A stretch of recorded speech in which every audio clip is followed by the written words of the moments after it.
Well, they've. If you don't know where I am already, I'm very surprised. Actually, I ran into someone earlier today coming here, and they said, "Catch the Ace." What's that? I haven't heard of it, so we're a little surprised. But they've let people in. They started doing that around 11 o'clock, and tickets will start selling at 12. But right now, we've got President Les Jones. Thanks for joining me, Les. Thank you. It's a pleasure, Dave. Are you? You're. This is exciting, but boy, you've been really busy the last little while yourself. Yeah, it is. You're right. It's exciting to see everybody so involved. It's great to see people wanting to volunteer, people supporting us, but we're getting tired out. Yeah, I hear you. Let's talk about you for a minute. You've been the president for quite about 10 years, I think it has been. Closer to about half. I've been involved with the executive for the last 10 years in various capacities. I was president, then I stepped down for a bit, and then I back to president. So I'm president until the end of this month, actually. Yeah, and then things are going to change. And, right. What are you going to do now? You're still going to be involved in the Legion, I suspect. Oh, absolutely. I believe in the Legion and what we do. So I'll step back a little, take some time, but yeah, I will always be involved. Have some more personal time for yourself. Yeah, absolutely. Yeah, for sure. Yeah. It's very time consuming. It's a lot of hours, just like all our volunteers, all our executive. Yeah.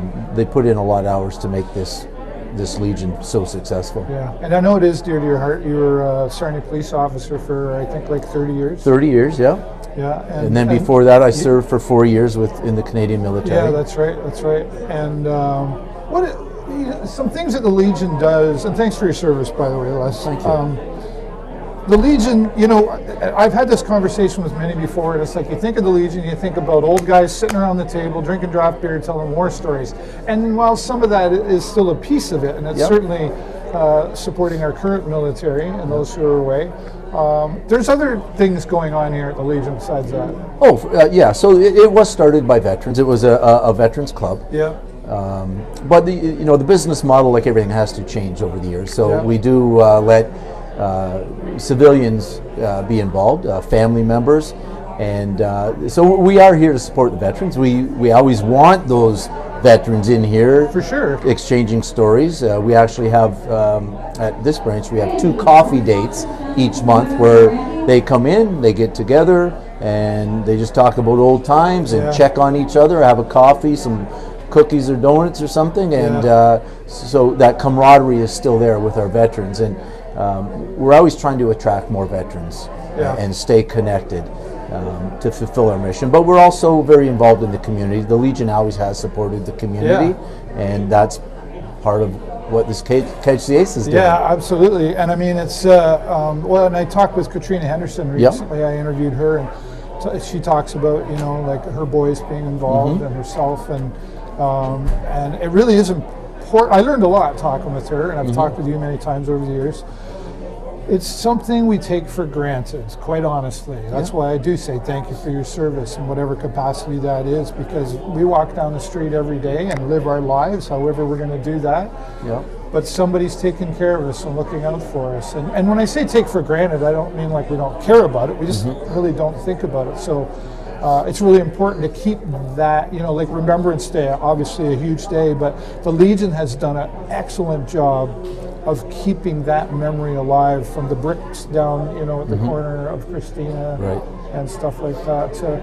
That seems like this Legion has really kept that mission going.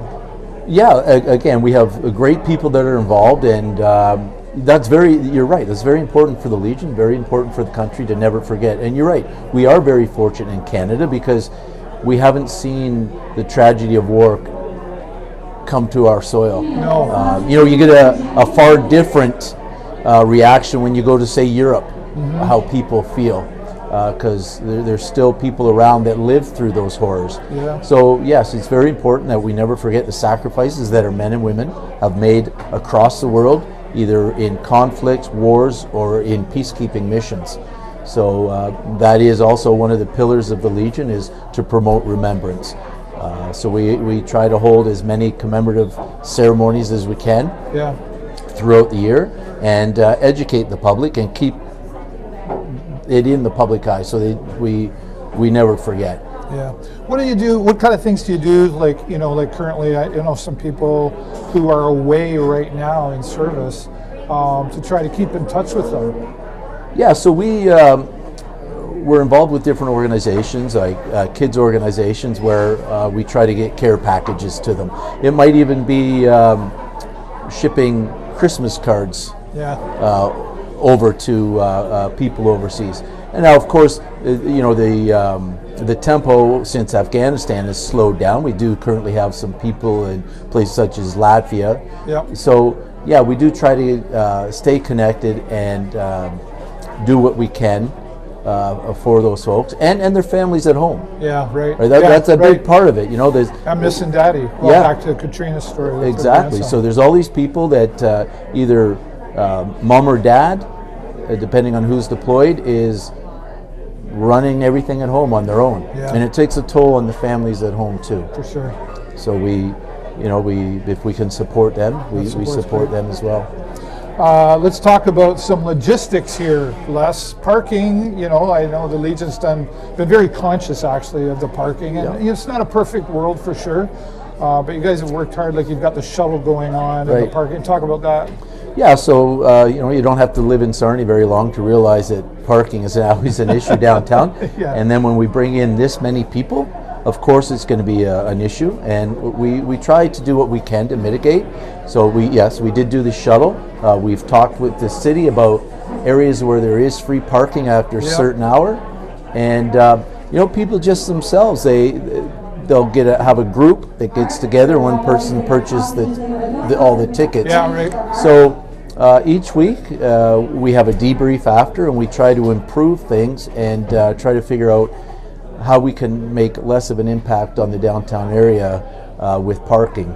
But something that's this successful, this big, it's going to have be a its problem. bumps along the way. Yeah. But you know what the other thing is, I think, Les, that people can do is they themselves can be respectful. Like, there are businesses downtown that have their own parking lots. Be respectful. They're still running their businesses. Don't park in their parking lots unless you have permission. Right. And don't be cutting people off and all that. We get in a hurry, right? Yeah. There's time to get here and get your tickets. What's about the lineup like? An hour, 2 hours? I'm hearing right now the worst is about an hour. Yeah. So that's what we really focus on, is getting people in and out. Yeah. Sometimes we may seem like we're a little pushy or a little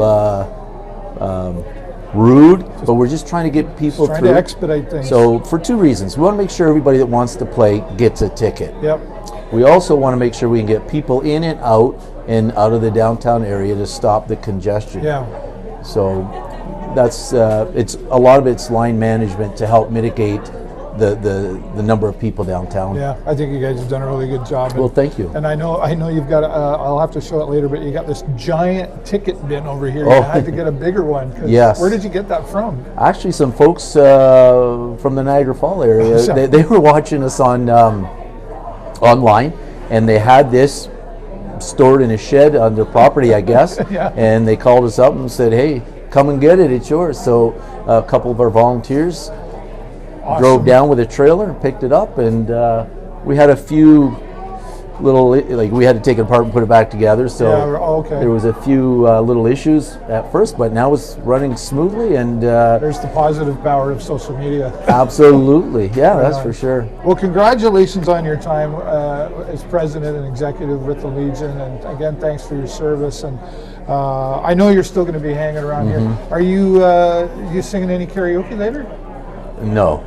You know what? We want people to stay. I wish I could sing. I'm just so jealous of people that get up there and sing, even whether they're good or bad. I'm just not that guy. Yeah. All right. Thanks so much, Les. Really appreciate you. Don't work too hard today. If you see Les here today, make sure you say hello. Thank him and all of the volunteers. Quite honestly, have come together. They communicate well. They're supporting each other, and they're supporting you and supporting many local charitable organizations, which we're going to be talking to coming up through today. So click the share button, click the love button, and I will see you down here at the Sarnia Legion Branch 62. Over $2.2 million.